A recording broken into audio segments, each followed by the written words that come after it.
ప్రియమైన దేవుని బిడ్లారా,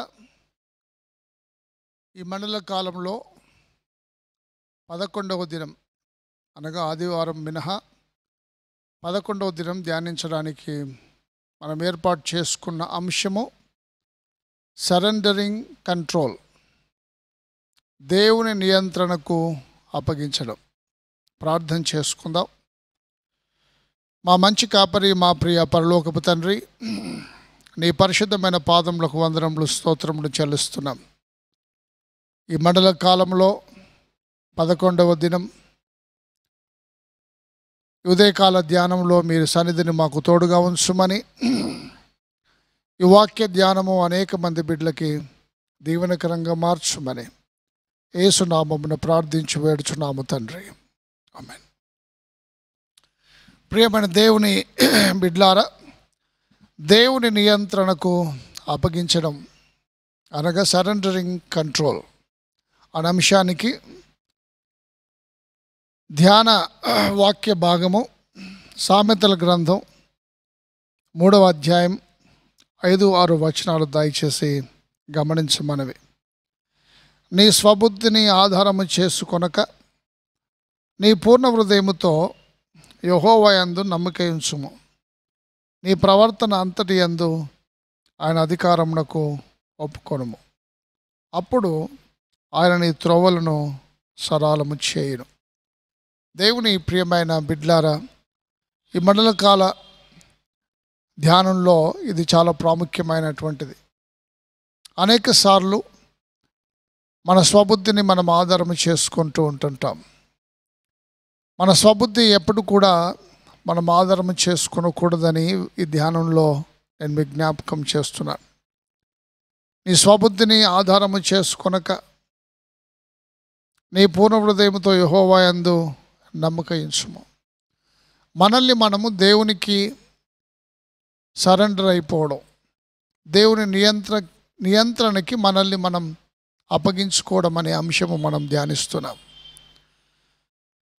దేవునికి మనం అప్పగించుకున్నప్పుడు ఆయన మనల్ని ఆయన సాధనంగా వాడుకుంటాడు. మదర్ తెరిసా అమ్మ అనుదిన ప్రార్థన ఏంటంటే, Lord make me an instrument of your piece.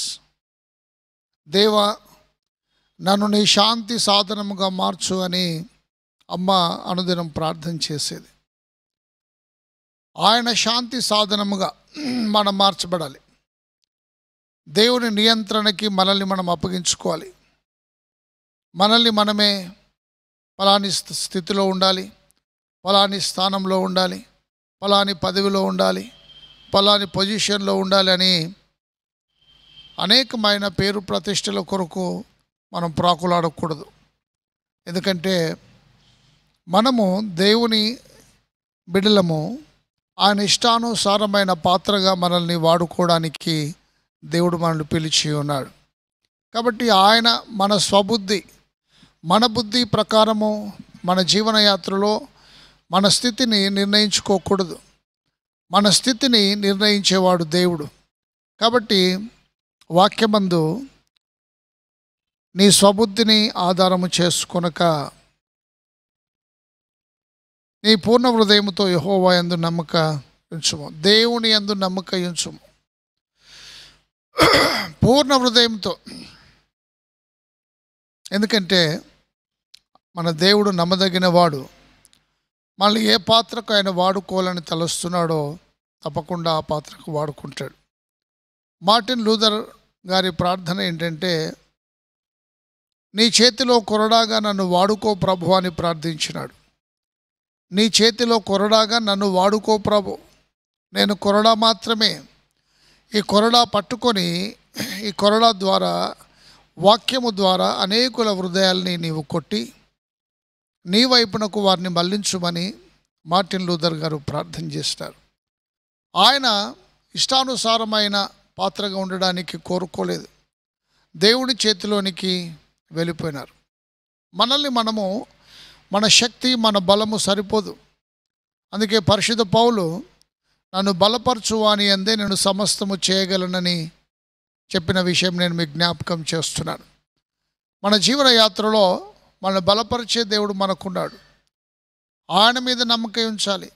అపోస్తలులందరూ చెప్పిన మాట ఏంటంటే, మా అంతట మేమే సమర్థులమని కాదు, మా సామర్థ్యము దేవుని వలన కలిగి ఉన్నది. వారి జీవితాలు దేవునికి అంకితం చేసుకున్నారు. వారి జీవితాల మీద, నిర్ణయాల మీద, ఆలోచనల మీద దేవుని నియంత్రణకు వారిని వారు అప్పగించుకున్నారు. మదర్ తెరీసా అమ్మగారు, మార్టిన్ లూథర్ గారు, జాన్ వెస్లీ గారు, మహా ప్రార్థన యోధులందరూ, మిషనరీలందరూ వారి జీవితాలు దేవుని నియంత్రణకు అప్పగించుకున్నారు. వారి స్వబుద్ధిని ఆధారం చేసుకొనలేదు, దేవుడి మీద నమ్మకం ఉంచినారు.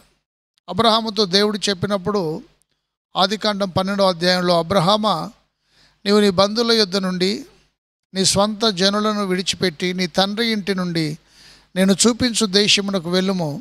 అక్కడ నీ నామమును గొప్ప చేస్తాను.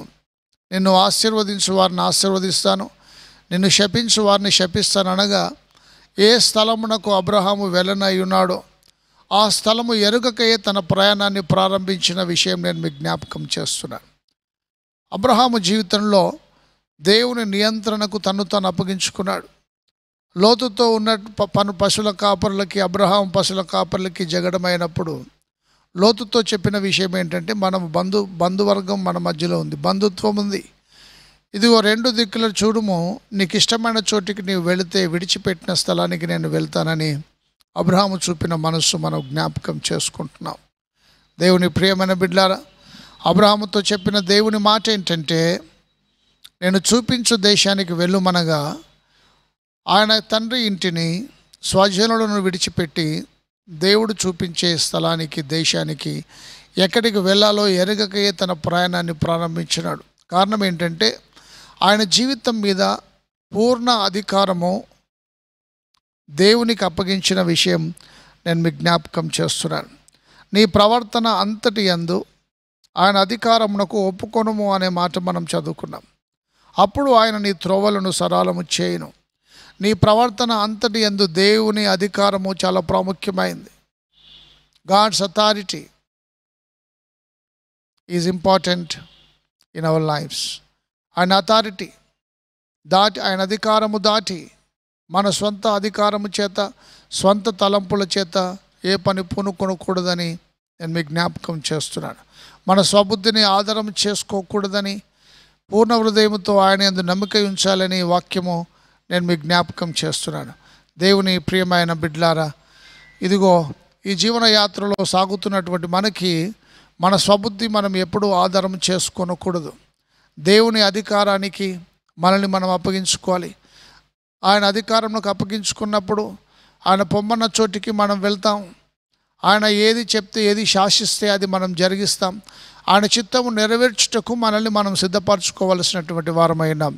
బైబిల్ గ్రంథంలో యాకోబు పత్రిక 4వ అధ్యాయం దయచేసి 7వ వచనం గమనించమనవి. యాకోబు పత్రిక 4వ అధ్యాయం 7వ వచనం. కాబట్టి దేవునికి లోబడి ఉండుడి, అపవాదిని ఎదురించుడి, అప్పుడు వాడు మీ యొద్ద నుండి పారిపోవును. కాబట్టి దేవునికి లోబడి ఉండుడి. మన స్వబుద్ధిని ఆధారం చేసుకోకపోవడం అనగా దేవునికి లోబడి ఉండడం, ఆయనకు లోబడి ఆయనకు అనుకూలమైన బిడ్డలుగా ఈ లోకంలో జీవించడం, ఆయన చిత్తము నెరవేర్చి బిడ్డలుగా మనల్ని మనం సంసిద్ధపరచుకోవడం, మనం ఆయన ఏది చెప్తే అది చేసేటువంటి బిడ్డలుగా ఉండాల్సినటువంటి అవసరమై ఉంది.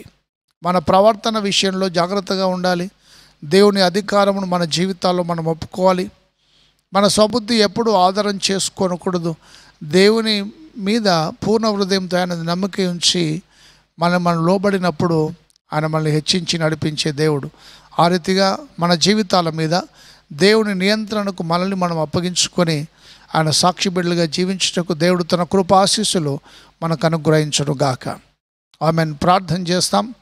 మా మంచి కాపరి, మా ప్రియ పరలోకపు తండ్రి, నమ్మదగిన దేవా, నీ పరిశుద్ధ పాదములకు స్తోత్రములు, వందనాలు. మా జీవితాల మీద నీకే పూర్ణ అధికారము, మా జీవితాల మీద పూర్ణ నియంత్రణ నీదే. నీ చిత్తానుసారముగా మా జీవితాల్ని మలచుకొనుటకు నీ కృప దయచేయమని, మా స్వబుద్ధి కాదు, మమ్మల్ని మేము నీకు అప్పగించుకొని నీ మీద నమ్మకం ఉంచి మా జీవనయాత్రలో సాగి అనేకమైన మేలు పొందుకున్నట్టుకు నీ కృప దయచేయమని మా ప్రభువును రక్షకుడు నాయన యేసు ప్రభు యొక్క శ్రేష్టమైన నామమున ప్రార్థించి వేడుచున్నాము తండ్రి. ఆమెన్.